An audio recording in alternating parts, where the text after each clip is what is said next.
जिनका निवास शमशान भूमि है, वस्त्र बागंबर है, आभूषण मुंडमाल और भस्म है, गणभूत प्रेत हैं और कार्य जगत का संहार करना है। पर इन सभी गुणों के बावजूद जिन्हें भक्त प्रेम से भोलेनाथ कहते हैं, उन भगवान शिव को अपने भक्त अत्यंत प्रिय हैं। वे सदा ही अपने भक्तों के प्रेम के वश में रहते हैं। उनके इन्हीं गुण के कारण भगवान श्री राम भी कहते हैं, जो परम स्वतंत्र होकर भी सदा अपने भक्तों के वश में रहते हैं, ऐसे भगवान सोमनाथ जी को मैं प्रणाम करता हूँ।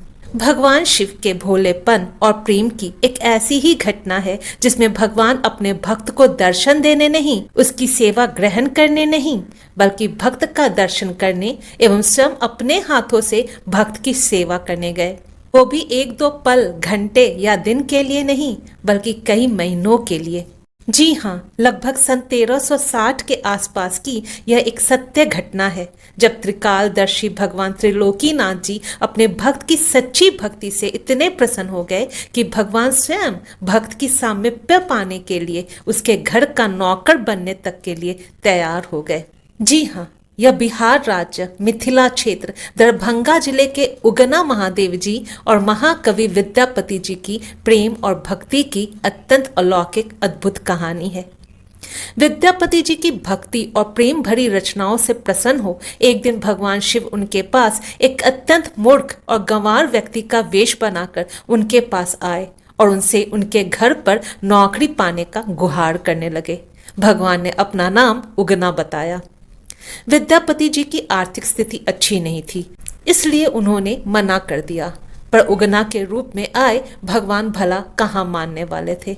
वे अनुनय विनय करने लगे कि मुझे धन नहीं, सिर्फ 2 वक्त का खाना ही दे देना। विद्यापति जी फिर भी नहीं मान रहे थे, पर उनकी पत्नी को यह सौदा बहुत अच्छा लग रहा था। अंत में उगना के अनुनय विनय और पत्नी की इच्छा के आगे विद्यापति जी को हार मानना पड़ा। विद्यापति जी के घर के हर छोटे बड़े काम के लिए उगना को रख लिया गया। अब विद्यापति जी की भक्ति में रचनाओं को सुनने के लोभी उगना भगवान महादेव जी दिन रात जब जब विद्यापति जी काव्य का रचना करते, तब तब उनके समीप ही बैठ मंत्रमुग्ध हो सुना करते। वे भगवान जिनसे प्रेम संबंध जोड़ने के लिए योगी जन ना जाने कौन कौन सी तपस्याएं किया करते हैं, वे ही भगवान आज विद्यापति जी के घर चाकरी किया कर रहे हैं और विद्यापति जी के स्नेह पात्र और विश्वासी बनने के लिए प्रयत्न कर रहे हैं। कुछ ही दिनों में भगवान विद्यापति जी के अत्यंत स्नेह पात्र और विश्वासी हो गए। अब विद्यापति जी जब जब बाहर जाते, उगना भी उनके साथ बाहर जाते। एक दिन उगना विद्यापति के साथ राजा के दरबार में जा रहे थे। तेज गर्मी की वजह से विद्यापति जी का गला सूखने लगा। उन्होंने उगना से कहा कि कहीं से जल का प्रबंध करो, नहीं तो मैं प्यासा ही मर जाऊंगा। उस स्थान में जल का कोई स्रोत नहीं था, अतः जिनकी जटाओं में ही पतित पावनी माँ गंगा विराजती हैं, वे गंगाधर कुछ दूर जाकर अपनी जटाओं को खोल गंगा जल भरकर ले आए। विद्यापति जी ने जब जल पिया तो उन्हें गंगा जल का स्वाद लगा और वे आश्चर्यचकित हो उठे कि इस स्थान में कहीं जल का स्रोत तक नहीं दिखता, फिर यह इतनी जल्दी जल कहाँ से लेकर आ गया, वह भी ऐसा जल जिसका स्वाद गंगा जल के जैसा है। महाकवि विद्यापति जी को उगना पर संदेह हो गया कि यह कोई सामान्य व्यक्ति नहीं बल्कि गंगाधर भगवान शिव स्वयं है। वे उगना से कहने लगे, जल का स्वाद तो ऐसा नहीं होता, यह जल नहीं गंगा जल है और गंगा जल तो शिव के पास ही होता है। ऐसा कह विद्यापति जी उगना से उसका वास्तविक परिचय जानने के लिए जिद करने लगे और उगना को शिव कहकर उनके चरण पकड़ लिए। विद्यापति जी की बातों से भगवान छेप गए कि मेरी चोरी पकड़ी गई। भक्त की व्याकुलता को देख भगवान शिव को अपने वास्तविक स्वरूप में आना पड़ा। उगना के स्थान पर भगवान शिव स्वयं प्रकट हो गए। भक्त और भगवान के बीच आंख मिचौली का खेल खत्म हुआ, परंतु भगवान शिव को सामने देख विद्यापति जी की आंखों में आंसू भर गए।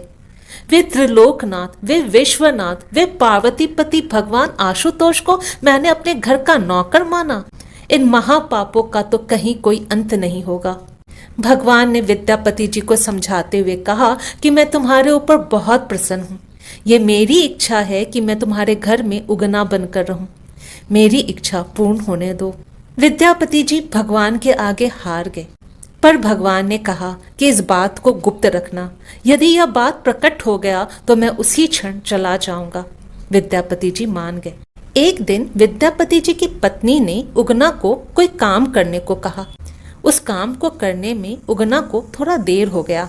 विद्यापति जी की पत्नी गुस्से में आ उगना को जलती चूल्हे की गर्म लकड़ी से मारने लगी।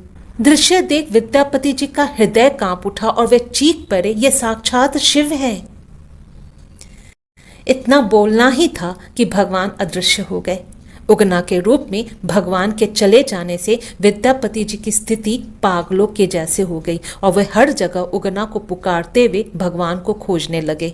भक्त की पीड़ा को देख भगवान प्रकट हो गए और समझाते हुए कहा कि अब मैं वापस उगना की तरह नहीं आ सकता, पर शिवलिंग के रूप में सदैव तुम्हारे साथ रहूंगा। और तत्क्षण वहां एक शिवलिंग प्रकट हो गया जो उगना महादेव कहलाया। उगना महादेव जी का मंदिर आज भी बिहार के दरभंगा में स्थित महाकवि विद्यापति जी और भगवान के प्रेम को बयां करती है, भगवान के भोलेपन के स्वरूप को बयां करती है। यह बयां करती है कि भगवान सदा ही अपने भक्तों के प्रेम के वश में रहते हैं। भगवान भोलेनाथ और उनके भक्तों की सदा ही जय हो।